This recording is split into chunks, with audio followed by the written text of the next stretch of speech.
केंद्रीय विधि एवं न्याय मंत्री किरण रिजिजू के बयान को लेकर इलाहाबाद हाईकोर्ट के वकीलों का गुस्सा थमने का नाम नहीं ले रहा है।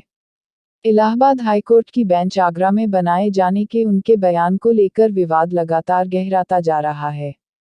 इलाहाबाद हाईकोर्ट के वकील केंद्रीय कानून मंत्री किरण रिजिजू के इस बयान का जमकर विरोध कर रहे हैं। इस मामले में हाईकोर्ट की निवर्तमान कमेटी की ओर से बुलाई गई आपात बैठक में निवर्तमान कार्यकारिणी को रणनीति तय कर आगे का फैसला लेने के लिए अधिकृत कर दिया गया है। इलाहाबाद हाईकोर्ट बार एसोसिएशन ने हाईकोर्ट की बेंच मेरठ या आगरा में गठित करने के फैसले का कड़ा विरोध करने का ऐलान किया है। हाईकोर्ट बार एसोसिएशन के निवर्तमान अध्यक्ष अमरेंद्र नाथ सिंह ने कहा है कि शुक्रवार शाम को हाईकोर्ट बार ने दोबारा एक बैठक बुलाई है। उस बैठक में आगे की रणनीति पर विचार किया जाएगा। उन्होंने कहा है कि यूपी में विधानसभा चुनाव होने वाले हैं और दिल्ली में जो उच्च न्यायालय के अधिवक्ता है और जो लॉ फर्म है उनके द्वारा यह प्रायोजित है। निवर्तमान बार एसोसिएशन अध्यक्ष ने कहा है कि दिल्ली के वकीलों द्वारा यूपी सरकार और हाईकोर्ट के अधिवक्ताओं को छेड़ने का प्रयास किया जा रहा है। उन्होंने कहा है कि हाईकोर्ट की बेंच बनाने का आंदोलन जनता का आंदोलन नहीं है। उन्होंने कहा है कि हाईकोर्ट के वकील वादकारियों को इस लड़ाई में घसीटना नहीं चाहते हैं। इलाहाबाद हाईकोर्ट बार एसोसिएशन के निवर्तमान अध्यक्ष अमरेंद्र नाथ सिंह ने कहा है कि निचली अदालतों में न्यायिक अधिकारियों के 30% पद रिक्त हैं, जबकि हाईकोर्ट में 40% जजों के पद खाली हैं।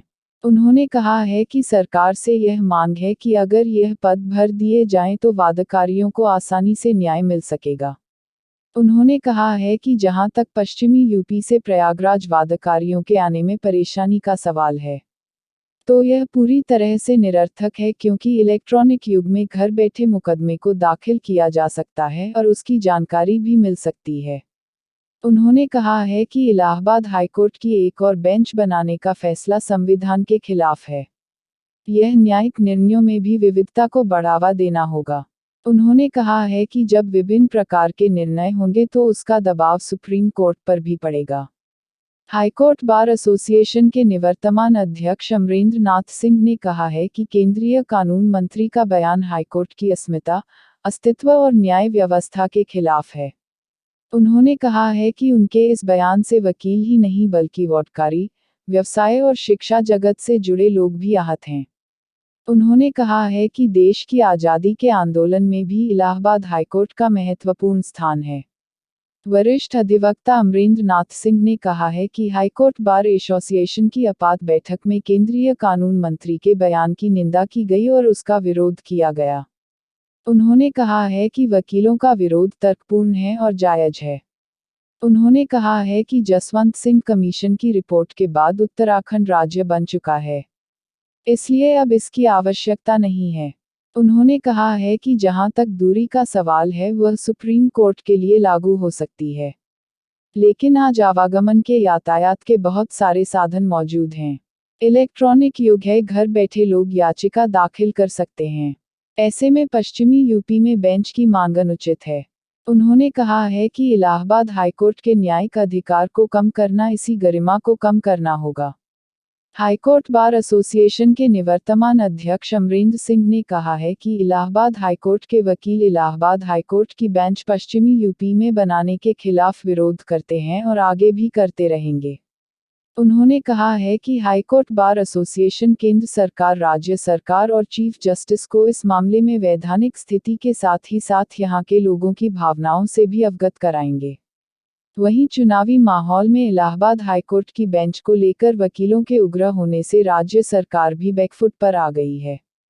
राज्य सरकार के प्रवक्ता और कैबिनेट मंत्री सिद्धार्थ नाथ सिंह ने इस पूरे मामले में सफाई दी है। उन्होंने कहा है कि हाईकोर्ट की नई बेंच का गठन असंभव है। उन्होंने कहा है कि हाईकोर्ट की कोई भी बेंच पश्चिम उत्तर प्रदेश में नहीं बनने जा रही है। उन्होंने कहा है कि पहले भी एक बार इस तरह का मुद्दा उठा था और एक बार फिर से यह मुद्दा उठा है। उन्होंने कहा है कि हाईकोर्ट की नई बेंच बनाने की प्रक्रिया बहुत लंबी है। उन्होंने कहा है कि उस प्रक्रिया के तहत यूपी की सरकार अभी कोई बेंच बनने का। केंद्रीय विधि और न्याय मंत्री श्री किरण रिजिजू जी का एक बयान समाचार पत्रों में प्रकाशित हुआ। निश्चित रूप से वह उच्च न्यायालय की अस्मिता जो प्रयागराज में स्थित है, इलाहाबाद हाई कोर्ट, जिसका गौरवमय इतिहास और वर्तमान है, उसके अस्तित्व और न्यायिक व्यवस्था के अस्तित्व के विरुद्ध वो बयान था। उस पर इलाहाबाद का हाई कोर्ट का अधिवक्ता नहीं, वादकारी, यहाँ का व्यापार से जुड़ा, शिक्षा जगत से जुड़ा हर आदमी आहत है और उसकी भावनाएं, यहाँ आस्था जुड़ी हुई है इस संस्था से। तो इस देश के आज़ादी के आंदोलन में भी इस उच्च न्यायालय का महत्वपूर्ण योगदान है। ऐसी परिस्थिति में उस बयान के विरुद्ध यहाँ हाई कोर्ट बार एसोसिएशन की बैठक हुई, उसकी निंदा की गई, उसका विरोध किया गया और तर्कपूर्ण विरोध किया गया कि जब जसवंत सिंह कमीशन की रिपोर्ट के बाद उत्तराखंड राज्य का गठन हो गया तो अब बेंच की आवश्यकता नहीं है। दूसरी बात, दूरी का जो कारण बताया जाता है तो वह सुप्रीम कोर्ट के लिए तो लागू हो सकता है। आज ट्रेनें चल रही हैं, हवाई जहाज चल रहे हैं, इलेक्ट्रॉनिक माध्यम से घर बैठे लोग याचिका दाखिल कर सकते हैं। ऐसे समय में और संवैधानिक विधि विधान है कि एक राज्य एक हाई कोर्ट होगा। यहाँ एक गठन बेंच का हो चुका है जो लखनऊ में है, उसको छेड़ना न्यायिक गरिमा और उसके क्षेत्राधिकार को कम करना के विरुद्ध हैं हम और संघर्ष करते रहेंगे, संघर्ष किया है। जहाँ तक बयान की बात है, उन्होंने अपना स्पष्टीकरण दे दिया है। फिर भी हम यह स्पष्ट कर देना चाहते हैं केंद्र सरकार को भी और माननीय मुख्य न्यायाधिपति को, हम लोगों को रिजॉल्व किया है हाई कोर्ट बार एसोसिएशन ने कि हम उनको वस्तुस्थिति, यहाँ की संवैधानिक व्यवस्था और भावनात्मक और यहाँ पूर्वांचल और मध्य उत्तर प्रदेश के जो लोग जुड़े हुए हैं उनकी भावनाओं से अवगत कराएंगे कि बेंच की कोई आवश्यकता नहीं है। सर, इस तरह की उसके बाद कार्रवाई करेगी कोई, किसी प्रकार का कोई? Allahabad high court bar association की कल फिर शाम को बैठक है और उसमें आगे की रणनीति पे विचार किया जाएगा कि हमें इस मुद्दे पे क्या कहना है, क्योंकि चुनाव आने वाले हैं और दिल्ली में जो उच्च न्यायालय के अधिवक्ता हैं, जो लॉ फर्म हैं, उनके द्वारा ये प्रायोजित है। यह सरकार के लिए भी और अधिवक्ता और वादकारी को हमेशा छेड़ने का प्रयास किया जाता है। यह आंदोलन जनता का आंदोलन नहीं है और हम जनता को वादकारी के रूप में घसीटना भी नहीं चाहते। न्याय देने का काम है हमारा।